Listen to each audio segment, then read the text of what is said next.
You're listening to the AZ Wildcats podcast. I'm your host, Mike Luke, joined by the great William Brad Alice. Now, we've got a lot of news to get to, but first we're going to talk about the news of the day.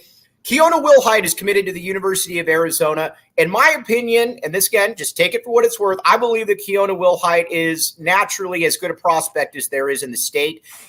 He can bull rush you. He can get past anybody he wants. A little bit late to football, obviously. Only played half the season last year at Sal Point. But this is a huge get for Arizona, especially because it stops kind of the recruiting process because he was going to blow up this summer. He's a lot better than a three-star kid, and I think you'll see that indicated right there. But this is massive news for Arizona football here, William. You know, this is where I would like to bring up some of our old chats about our good friend, the quarterback from Cienega. However, you're not the only one saying this about Wilhite.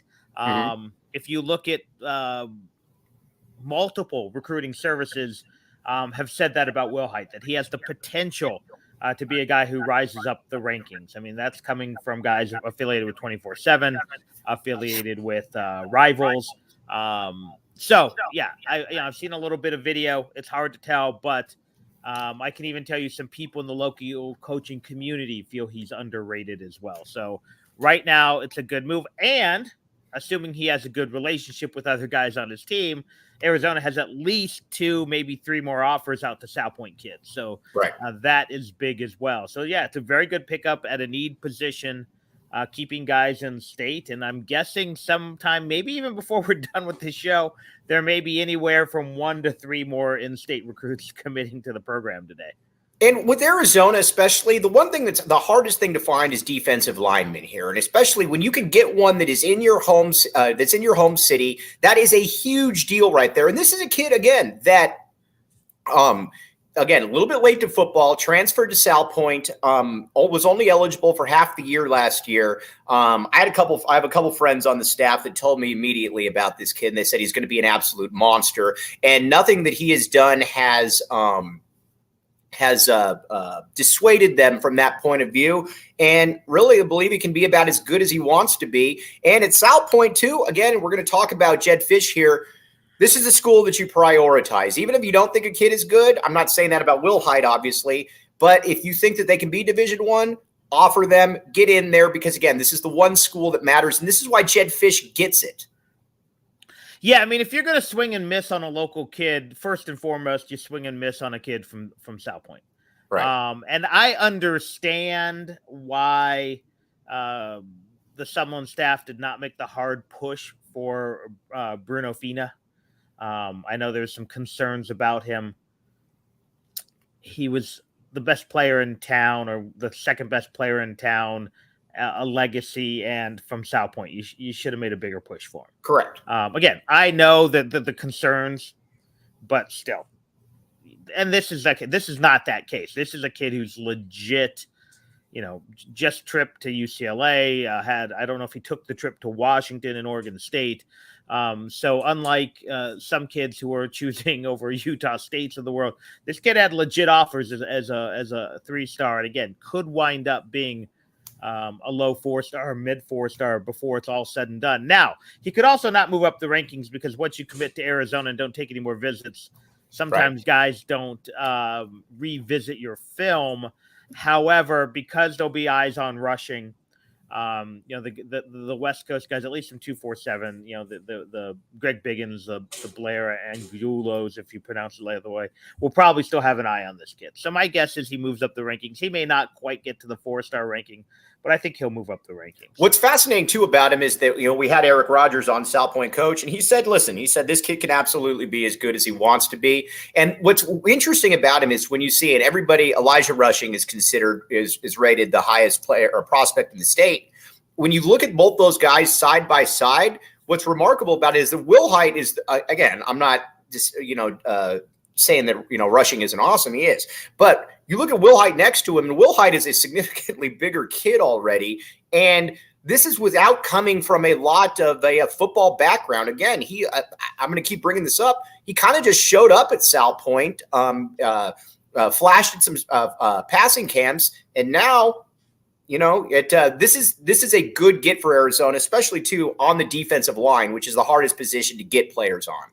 I think you have a chance to look at, assuming Arizona remains with a 4-man front. He's that big, or potentially that bigger defensive end, not the stand-up rush end that, ironically enough, Rushing. I see what you did there. That was funny.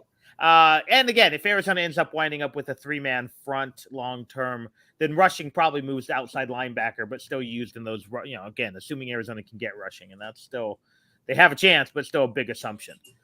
So this is a kid who, again, is going to put on some more muscle, who can be that more traditional end, who, shores up the outside, doesn't let, attempts to not let runners around him, can get to the passer, but not the primary function. And that's what he looks like to me.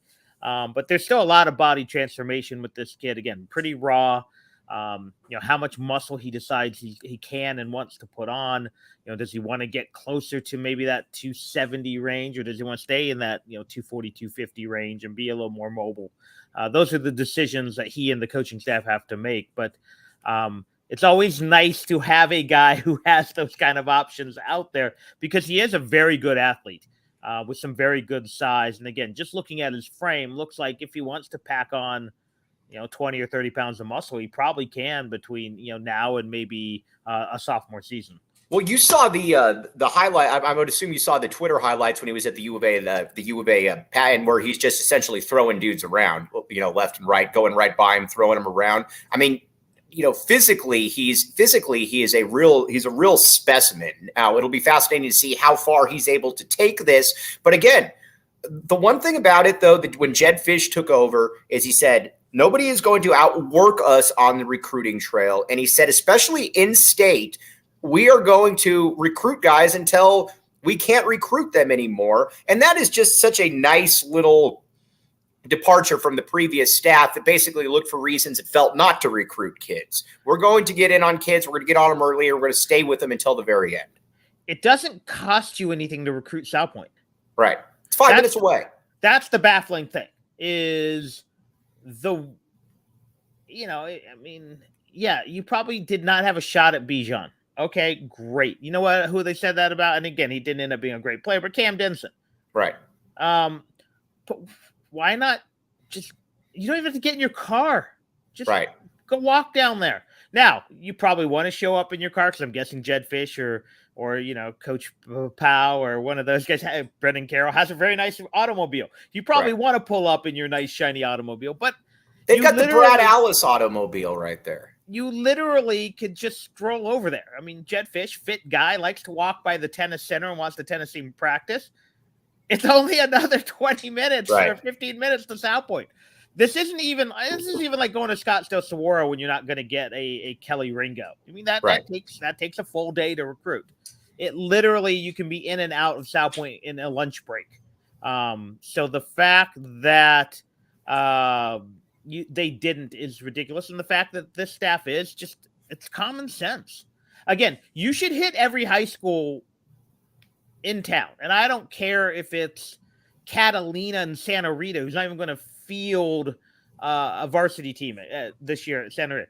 Just go by and stop by, because you never know. It doesn't cost you anything. Now, maybe you don't want to spend the time to go out to the West Valley and go out to Buckeye High. Okay, I get it. But this staff has done, what have they done? They've gone into Hamilton and pulled kids, something no one has done at U of A. They've gone into Chandler, which has been a difficulty. They're making some inroads at Scottsdale Saguaro. I'm guessing Chaparral is going to have some kids that they don't seem to be cranking out the kids like they used to. Brophy. There's about 5 or 6 schools that you really have to. But you also can't not look at other schools, because all of a sudden, and we're going to find out today, Apollo might have a few kids. Right. What's the school up there? Perry, number 1 player in the country, quarterback. I think is playing at Gilbert Perry. That's unheard of. But, again, you send up 3 coaches, you split up the town, you hit most of those schools. Yeah, you might not need to go to Tempe High. I don't know. I'm throwing out McClintock may not have anyone anymore. It used to be a powerhouse. But North Canyon, is that even still a high school? I don't even know. There's so many in Phoenix. I'm like, well, that's, because guess what? You can find quality players at Basha and places like that. Just like, you in Tucson, you're finding players from Marana, you're finding players from Cienega, you're finding, occasionally a Mountain View and Ironwood Ridge. But again, that doesn't even take you long. If you're a coach, you head up. Go tell you what, it's real easy. You head up the freeway, you get off, you stop by Flowing Wells, you then go up to CDO, shoot over to Ironwood, shoot over to Mountain View, shoot over to Marana, head back down the freeway, you're home. You just hit 7 schools in 3 hours. And what's interesting to me about this too with South Point is that this is different than when you and I were growing up, where you had a lot of players at Sabino, you had a lot of players at Saguaro, Amphi, exactly. Most of the talent now is essentially concentrated at South Point. Now, again, there's going to be a few exceptions. There's a CDO kid here or there, obviously, but generally the kids now dream of going and playing at South Point. I think Eric Rogers was saying that, they had 70 kids go out for their freshman football team this year. That's where kids want to play now. If Tyler Alice becomes a 4-star type kid as a freshman, I could see and South Point's recruiting him. Brad Alice is going to be looking at them with a very open eye. They don't recruit at South Point. What are you talking about? No, for sure. If they're looking at him from an academic perspective. Pretty much anymore, your talent lies at South Point. It lies in the suburbs, right? Marana, Mountain View, CDO, Ironwood Ridge, Cienega. That's where most of you. Unfortunately for our alma mater, you're not seeing a ton of kids at Saguaro anymore. The real inner city schools, Catalina, Palo Verde, those they still have the numbers anymore, right, and the interest. All as the population of Tucson has become a more traditional city as opposed to a town. Yeah.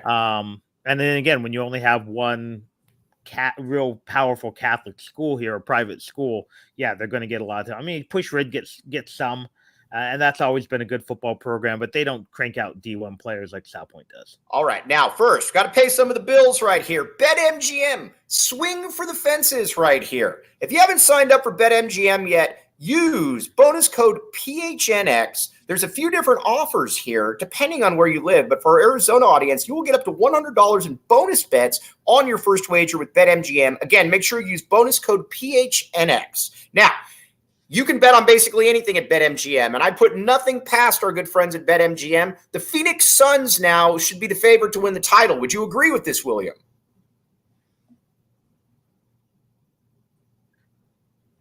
A nice move. I got to see how they do with the rest of the roster, because I think more moves are coming. But they fleeced the Warrior or the Wizards yesterday.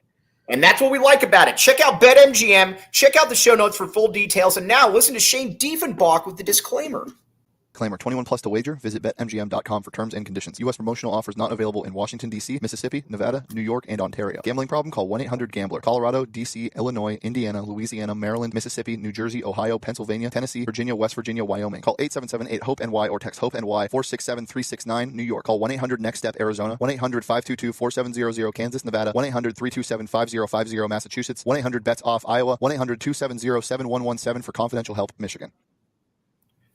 All right, and one last thing, too, that we got to get in here. Circle K. I kid you not, we have had people in the last 2 days tag me from Ireland, Go ahead, Dublin Circle K, and just today, Cancun Circle K. We've talked about how Circle K serves all of the people in Tucson. We've shortchanged them. They serve everybody in the world. Make sure you're not missing out on this great stuff. Right now, text PHNX to 31310 to join their SMS subscriber club and get a buy one, get one free offer on a 32-ounce Polar Pop. Head to CircleK.com/store locator to find a Circle K near you. Now, I don't want to say I've been at Circle K a lot lately but the guy keeps asking me like when the All-Star tournament is, which kid I'm buying Gatorade for.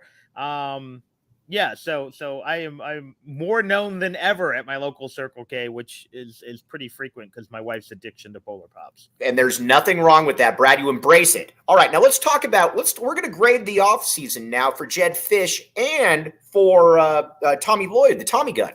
Now, first thing about it is with this Keona Wilhite, again, a massive get for the U of A. Keona, if you're listening, we're going to try to get you on the show here. I'm breaking that right now. Love to get him on the show. But let's talk about Jedd Fisch's offseason right here. I believe that, listen, the recruiting class obviously wasn't like the one that it was the previous year. The one thing, though, and I was talking with Lamont Lovett about this, look at me dropping names. The one thing that this staff is going to continue to do, though, is they've done a pretty good job of being able to evaluate kids that have been under the radar. And it's not like the OKG thing where it's like, oh, we're just going to bring in kids and pretend they're good. You look at it. Jacob Manu becomes a freshman All-American excuse me, right there. Jonas Savanea was a 3-star kid. Probably should have been a 5-star kid. Wendell Moe, same thing. Tanner McLaughlin. They've shown a unique ability, Brad, to be able to find big dudes that can play and that were underrated by the services. And I think that's what they're kind of banking on in this incoming class. But they have a strategy. And 9 times out of 10, it is a guy with college size who plays at a big time program. Mm-hmm. If I'm not mistaken, was Wendell Moe, was he Poly or was he Poly? Yep. Poly. I believe he's Poly and from Poly. Yeah, but he's a Long Beach Poly kid who's what, 6'5", 300? Right. Joseph was committed to Morgan State. Yeah. Savanea, though, is got legit size. He's Honolulu. Mm-hmm. St. Louis. St. Louis. Okay, our guy Jacob Manu, he's undersized. Where did he play? Servite. How many guys in the Pac-12 played at Servite? So this isn't, and again, apologies to him because he was a really good player, but the wide receiver from Basha, who was 5'7". Nate Phillips, your guy. Nate Phillips. Again, Nate Phillips is a good player. I don't want to disparage it, but that's a bigger roll of the dice than a 300-pound offensive lineman from Long Beach Poly. Jacob Manu, who's only 5'10", 5'9", but he played at Servite and was all league in that Catholic league in LA. Now there are some rolls of the dice. Tanner McLaughlin, who physically looked the part, but he was a guy who put up no numbers at Southern Utah. Right. Like 200 yards or something. Yeah. Now he looks like an NFL player. So that is a real roll of the dice that worked out. And I'm not even sure if he was on scholarship initially. I think he was a walk-on who now has a scholarship. But if you're going to if you're going to roll the dice, you roll the dice on either guys with legit size from legit programs or guys who got it done at legit programs. Right. Again, Manu was an all-conference linebacker in one of the toughest leagues in the country. He just happened to be 5'10".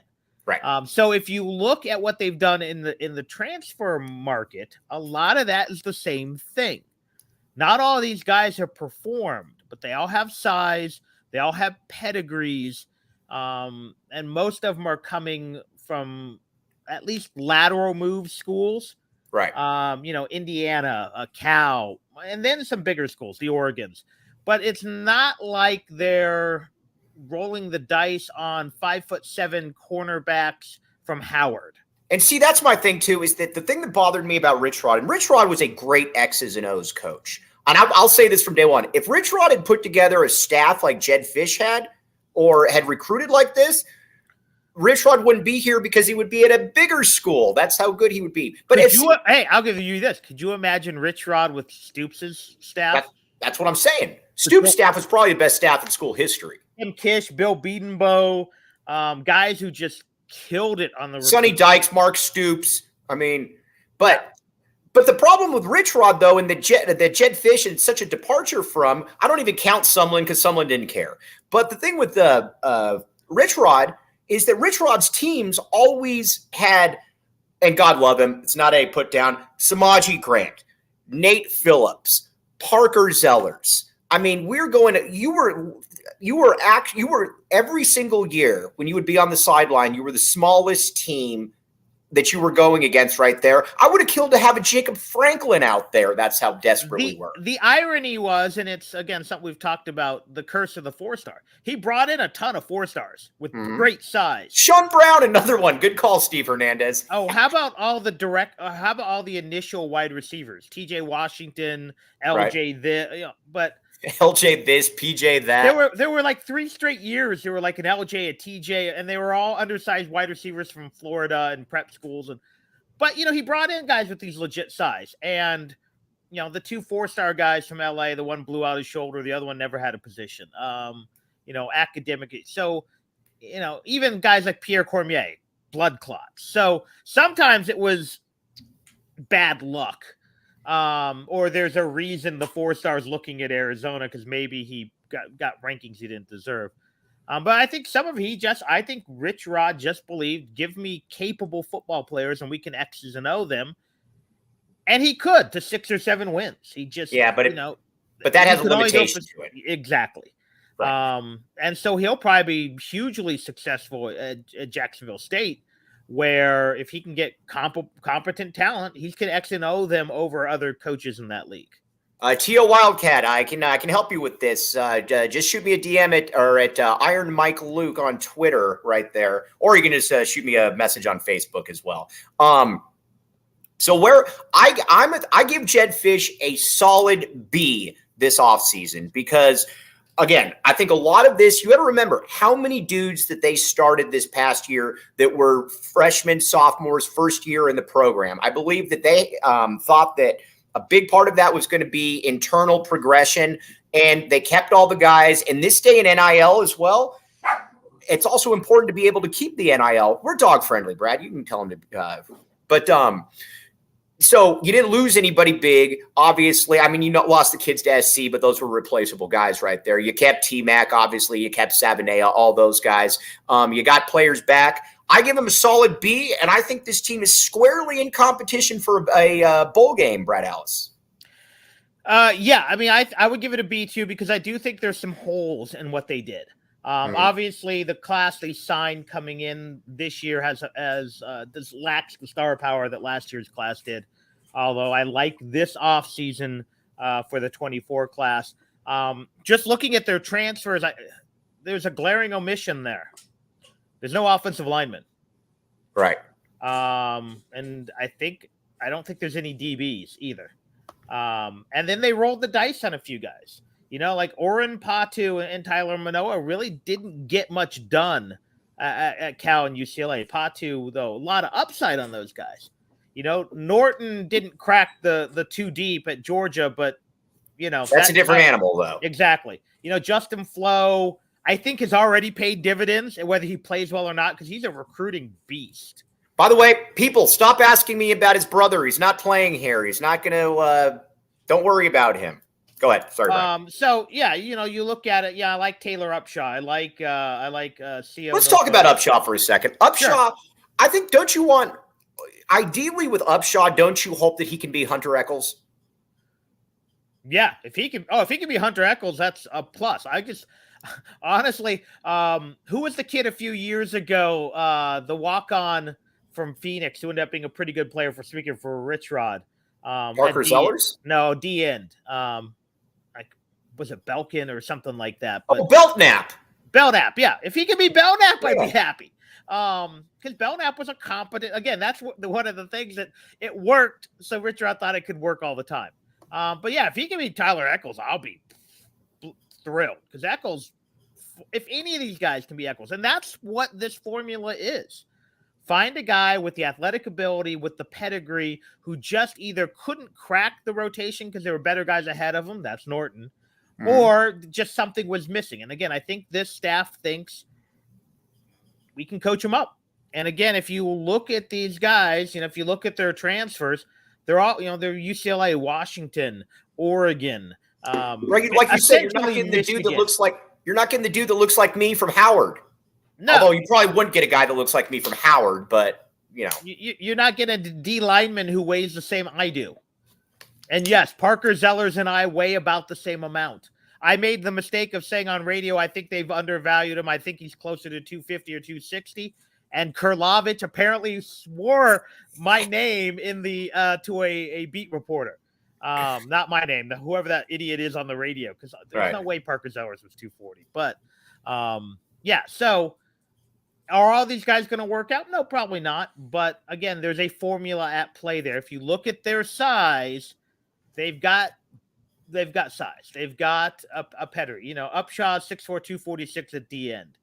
And he had 4.5 sacks at Michigan, so it's not like he didn't ever do anything there. CO is a 315-pound, 6'3", mind you, defensive tackle.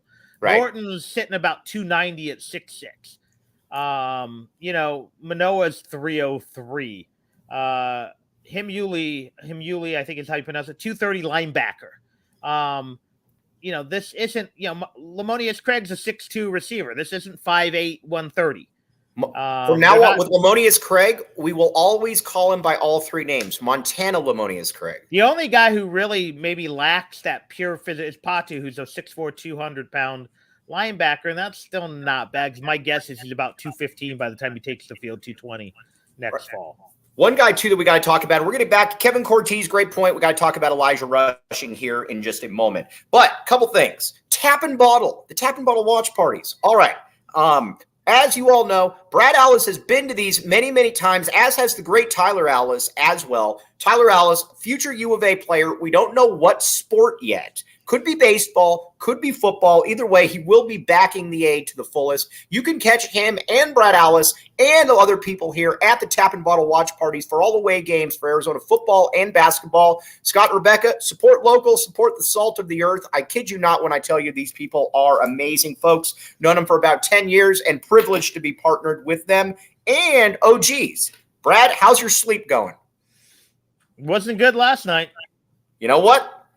Brad, that's what I needed right there. Oh, geez. Let's say you're Brad Allis and you got your hands in a bunch of different fires, or you got your irons in a bunch of different fires. You probably my hands aren't there. Yeah. Yeah. But let's say that you got kids, you're a family man, you're coaching 9 different things, you're also playing hockey as well, and you need something to relax with at the end of the night. OG's is here for you. OG's is here for the common man right there. Check it out. Check out OG's online at ogsbrands.com and on Instagram for OG's Brands. You can also get their products at your local dispensary. Must be 21 years older and enjoy responsibly. All right, Elijah Rushing, great call. I'm super excited here, Kevin Cortez. That's why we rely on all of you people to be able to check me right here. Rushing would be obviously the highest rated player that Arizona would get out of high school, would have had since when? Mike Chaska? Yeah, they even have recruiting rankings back then. But Chaska was a parade All-American. He was a first-team parade All-American. Could have gone whatever he wanted. Granted, got hurt, didn't play a ton, whatever. But Elijah Rushing, by a lot of people, is considered the best defensive end prospect in the country. Alabama, Georgia, Oregon, you name it. If Arizona were able to get him somehow, at that point, you look at Fisch and you're like, man, this dude gets it on a totally different level than any coach that you've really ever had here in that regard. Because again, this would be the equivalent, at least on paper, of getting Bijan Robinson out of high school. And I think that's the key. I mean, to get a 4-star player, high 4-star, 5-star type. And again, Arizona's never signed a 5-star. You have to have a connection. And the local connection is what helps Arizona. Because for years, kids were going elsewhere. Because finally, within the last 10 years or so with streaming, their parents can see their games. And that's used to what kept them home. There's the only way to see them play. But, But now with NIL, you have a guy. So let's say right now, if I'm Wilhite, I start working the NIL right now because now I have a year to create my brand locally. So again, so if he's not out there, call on the car companies, the restaurants, if he doesn't have a flavor at a certain Italian ice place, that's but and Rushing has the opportunity to do the same thing if he commits early enough. Now he may want the attention, whatever, but you have a chance to be, these two guys can appear in commercials together now. Right. Assuming it doesn't break the AIA records, but if not, then the minute their season's over, you should have all these ducks in a row. And let's say Elijah Rushing commits to Oregon. You don't have that opportunity because he is another in the line of. Same thing with Alabama. He's another in the line of. Arizona, you're unique, so there should be some unique NILs. Now, that's not saying he couldn't do the same thing. If he picks another school that hasn't had a whole lot of 5-star success, then you could probably do the same thing. But the difference is he can get out there and be seen now and start creating a local brand that he couldn't do if he goes to, I'm going to make up a school. He's not even looking at Utah, who hasn't had a whole lot of 5 stars either. Because he's not making the 12-hour drive to Salt Lake to go sign, a poster in front of a car dealership. This is funny. The great Rich Carrillo right here. This is very funny. At David Matola, rumor has it someone recruited hard in Boston, Mass, a 4-star named Samuel Adams. That's funny. That is funny. I can never come up with stuff like that. I like that. I'm pretty sure he tried to bring in a wide receiver named Johnny Walker, too. Dude, Jacob Franklin behind the scene has no clue what we were talking about right here. But you know what? Oh, Jacob Franklin is coming on this week. He doesn't know it, but he is coming on this week, by the way. All right, so we give Arizona football, though. This is a huge day for the Wildcats. Big ups right there. Again, big fan of Keona Wilhite. Welcome to the family, back the A. I am going to be texting the coach, seeing if we can get him on this week right here. And, we'll see what he thinks about being smaller than Jacob Franklin, though. All right, now let's talk a little Arizona basketball because that's what we're going to do right here. Basketball, by the way, these comments are fantastic. You guys are all funny. We like you a lot. Arizona basketball. I'm giving the Tommy gun an A- this offseason. Ryan Nemhard was a kick in the, as our good friend Kevin Woodman would say, a kick in the nooglers. But he responded very nicely by getting, and again, Rich Carrillo wants toughness. You got Keshad Johnson right there, kid that could have caught into Kentucky. You got Jaden Bradley. You got Caleb Love. The way that he's revamped this roster, I'm very, very impressed by what he was able to do here, William. Yeah, I'm going to give him a B plus with the potential for an A, and I think Fisch's has the potential to be an A as well. And here is my only problem. One, there's no sure things in this transfer group. The upside is great. Jaden Bradley's upside is terrific. Don't you know what Keshad Johnson is, though? Let's pull up the roster, Jacob Franklin, if you could. Yes, but and here's my only problem with Keshad, and I love Keshad Johnson, and maybe that's exactly what you need, is there were guys who had the potential to be 15-10 guys who were out there who Arizona either never approached or were never in the mix for. Caleb Love is a little bit of a risk. We don't know how good Krivas and those guys are right now. So while I think this is a roster upgrade over last year, there's still some question marks there. Again, losing the guys they did to transfer, no big deal. Obviously, in a perfect world, you'd love to have kept Tubelis, but he did his time here, and he is replaceable. That's weird. See, I like Tubelis. Don't get me wrong, but the thing with Tubelis, though, and again, he's not nearly the player that Michael Dickerson is, so I don't want to disparage Michael Dickerson. But come big, the thing that I think we know about Tubelis is kind of come big nut time, I guess, for lack of a better term. He really wasn't that dude, and I think it was a little bit of fool's gold last year kind of with him. Yeah, I mean, you take out the Oregon game, and most of his games were against lesser opponents, things like that. But, again, he's a very talented player. No doubt, but he really should be option 2 or 3, not option 1. And, again, And if he's coming back, he's option 1, I guess is my point. Yeah, and again, the Keshad Johnson toughness thing. And again, I like what they did. I just can't say for sure, Keshad Johnson's going to be an 11-8 guy. I can't say for sure Caleb Love is going to buy in and be happy being a 14-point-a-game guy winning 10 extra games. I can't say for sure that Jaden Bradley's going to, play as well as he did in stretches last year. And but your gut tells you they will, though. That's what you're saying, though, yes, William. I like it, though. I think when you look at the two guys from Lithuania, I think they're going to be pretty good. And I still you're coming around on Pauly M. I like Pauly M. I like Pauly M. I'm not sold on Pauly M being a guy next year who can be the second-round draft pick guy they've talked about. Long-term, I love Pauly M. I also long-term really like Krivas. And I think Krivas, with his shot-blocking ability and the fact that he already knows his way around a weight room, could make him better than I think people are ready for. And again, he might be the 5th big, too, either way. The 5th big or the 5th peak?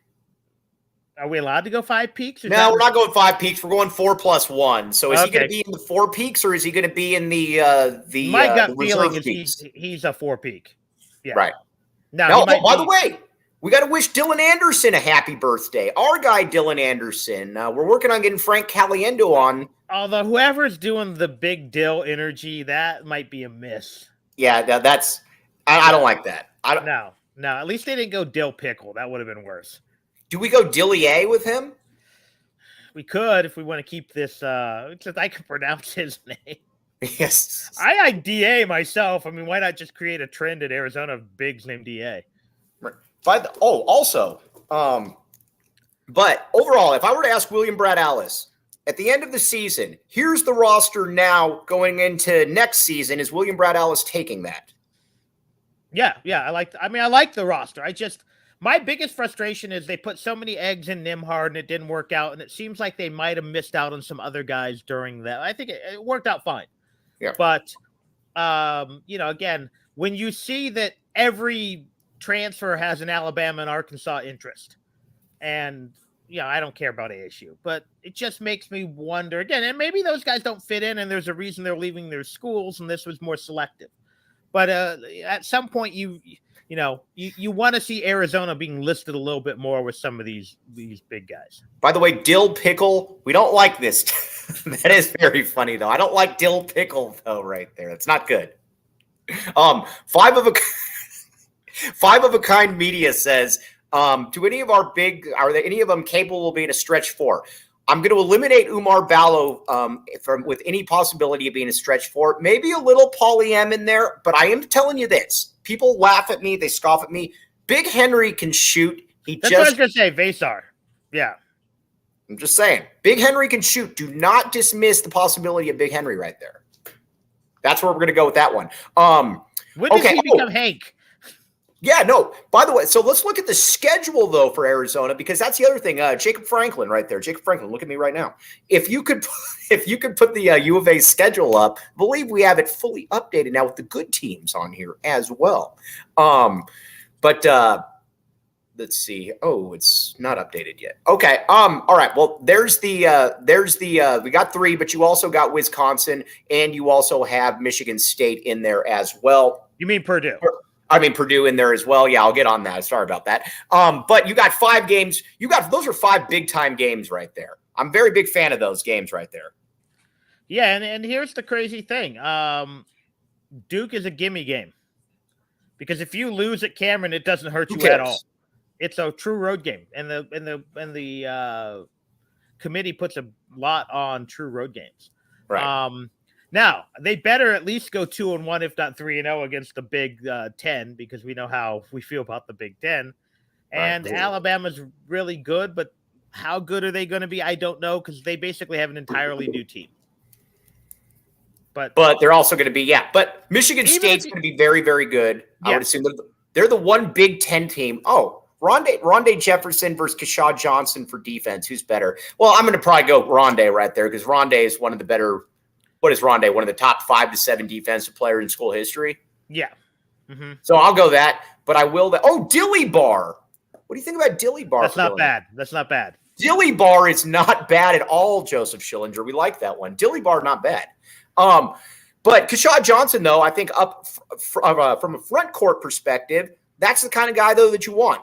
You need somebody 6'7", 230, who's just going to be tough. Again, I don't need him to average 20 and 10, but I kind of got a little tired of – it just felt like in a lot of games in the NCAA tournament, there were certain people that just really weren't going to show. And I think you needed to overhaul that aspect right there. And Tommy Lloyd did that. And we give big kudos to Tommy Gunn on that. You need some guys who can get in a rock fight. Yeah. And there's always going to be, unless you have the perfect bracket break, and I look at Arizona, 94 as one of those. But usually you're going to have that game where there's that team, and it's just going to be a rock fight. Right. And you might have to win it 55-50. And those are the kind of games where Keyshawn Johnson is just going to, tape up his fists and lace up his work boots and go to work. And that's not something that, frankly, Kriisa and Tubelis liked. David Matola, I like this one. Vesar and Krivas equals the Eastern Bloc. Yeah, that's good. That's good. Do we have to throw Vesar in there too? Philly B? I mean, they're all kind of Eastern. Yeah, but I don't know. But we got to put guys that are probably going to play, though. Okay. So right there. Now, Kirk Kriisa. I got a lot of people asking me about Kirk Kriisa. I would imagine he's going to leave West Virginia, but the Bob Huggins thing, I just don't have any sympathy for this kind of stuff. I just don't. When you're 70 years old and you're getting another DUI, you're getting a .21, and you can't even put what state you're in, dude. I mean, at some point, I can't even say grow up because you're 70, but that's the kind of stuff, though, that I have no sympathy for, Brad. I can deal with a lot of different things. People make mistakes, but not when you're 70 and you're getting another DUI and it's like that. I think he's probably coached his last game. I just have no sympathy for that kind of stuff. This isn't like you had 3 beers on an empty stomach and you blow a .9. Exactly. This isn't. You're drinking all day. Yeah, this isn't. And again, this comes off of the Geisler on radio. You know not to say that, even if you're just quoting somebody. Not to. So, yeah. Again, it'd be one thing if it was the Mark Few thing. It was the first time you've ever done this. Okay. But this isn't the first time. He's 70. Again, I think, unfortunately, most of us have probably driven when we shouldn't have. No doubt. I've never gotten behind the wheel when I didn't know what state I was in. And, Right. So. Kirk Kriisa, does Kirk Kriisa end up back at, does he end up with Sean Miller now at Xavier? Does Sean have room? Because Sean cleaned up. Sean had a great offseason. Right. That's for you, Rich Carrillo. Kirk Kriisa going to play for Sean Miller. Yeah. I don't know. What do the co-eds look like at West Virginia? Kerr may be happy. Yeah, I don't know. He's going to make a ton. I mean, I know that he made a ton of money off NIL. I didn't even know that West Virginia had a massive NIL program, but it sounds like they've got one of the better NIL programs in the entire country. I did not know that. There is some energy money in that state. Mm-hmm. And there's not much else in that state. So, yeah, they love their West Virginia. Do you know anybody besides Rob Lance who's from West Virginia? I know nobody from West Virginia. No, Rob Lance is it. Well, I guess Rob's dad. I've met him. Well, I mean, Clark and Rob, but yeah, that's kind of the package deal right there. There are some really good bands from West Virginia, but no, I don't know anyone personally from West Virginia. All right. Now, you might say to yourself, Mike, where could I possibly watch Kirk Kriisa or, more importantly, Arizona things? Thanks for asking. Foco. Actually, no, that's different stuff. Sorry about that. Foco. Cool clothes. Foco is looking cool. Our guy Brandon Sanders right there, one of the 2 best safeties in school history, correct? Along with Chuck Cecil, would you say that? That because of the history of safeties, I don't know if I'm ready to go, but he's up there. I mean, Alan Durden. Okay, yeah. All right, but either way, he's on the Rushmore. Really, and I actually should say yes because he is conducting the camp that Tyler's going to on Wednesday. So absolutely, Brandon Sanders, best safety ever in Arizona. You're gonna make that introduction, correct? I'm hoping Tyler introduces me. All right, well there you go, man. Because again, Brandon Sanders is always looking for talent right there. We're saying, but if you see Brandon Sanders and he's wearing a straw Arizona hat, know that he got it from Foco, and he confirmed that he got it on this show without a prompt from me. Foco always has our back for Arizona sports. They back the A, and they have yours too. Get the best gear around by visiting foco.com and using code word PHNX. For all non-pre-sale items, use the promo code PHNX for 10% off. And there's no better time to become a PHNX diehard right here. Become a diehard today. Check out phnxlocker.com to grab your membership to receive exclusive content, discount on all events, merch, and access to our Discord chats as well. Check it out right there. PHNX Diehards. We will be up, and I will be up in Phoenix on Friday watching Arizona basketball. All right, Rich Carrillo. Does Mama Luke know that Nebraska softball scooped up the premier hurler in the nation? Absolutely, she does know that. And Rich, that's why we like you right here, man. You're keeping us informed. All right. Big news, though, for Arizona. Go ahead, Brad. Well, Rodrigo wants to know if I have allergy. A little bit, yeah. I'm guessing my eyes a little watery right now. I've also got the light lighten me up right there. So. I have allergies as well. You know what? Smart people have allergies. We embrace it. We don't like them, but you know what? It's part of the price that we have to pay for being great. Tyler Alice will be the next Reggie White for Arizona. Steve Hernandez coming in strong right there, Brad. Putting a lot of pressure on a kid who hasn't played a snap of tackle football. Well, but again, big kid. Naturally, you know, you got that going for him. 5'6", 170 at 12, yes. I mean, you know, there's so we'll find out. And he's also got pitching potential. Could we possibly have a Deion Sanders type in the house, though, where he's playing football and baseball? Or Bo Jackson better? We'll see. He did a little tryout for a club team this weekend, so we'll find out about that. All right. So again, and we got to shout out the daughter. The daughter's a volleyball star too. So, who? My daughter. Oh, there you go. All right. Well, let's talk about Riley. What's she up to? Volleyball player. Really good. All right. Is she? Is that volleyball? Any other sports? Just volleyball. We need right now just volleyball. I'm trying to push her into softball, but you know she likes to focus on one thing at a time. I was going to say, you know what? A lot of kids, especially in this day and age, they choose one sport to excel at, and we will definitely be rooting for her. You're right. I've been remiss in asking about Riley. All right. Keona Wilhite commits to the U of A. Big news for the Cats. I give Jedd Fisch a solid B for the offseason, A- for the Tommy gun. Brad Alice gives, what did you say, B's for both? I like the B+ for Tommy Gunn, and I think both have obviously the potential for A's. It's just that, you know, these guys have to work out. All right, Brad, this is a big week for Arizona sports. People want your podcast. Are you going to be recording? And if so, where can they find you, and when will you be recording? If I record, I'll be recording tomorrow and Friday. It all just depends on how my week shakes out. Again, we're doing all-star practice 5 days a week. We've got a big all-star tournament this weekend. I got volleyball practice this week. We've got a football camp this week. We've got hockey games this week. So it's crazy around here. All right, we got a lot. Brad, as always, appreciate you, my guy. We will talk with we'll obviously talk with you soon again.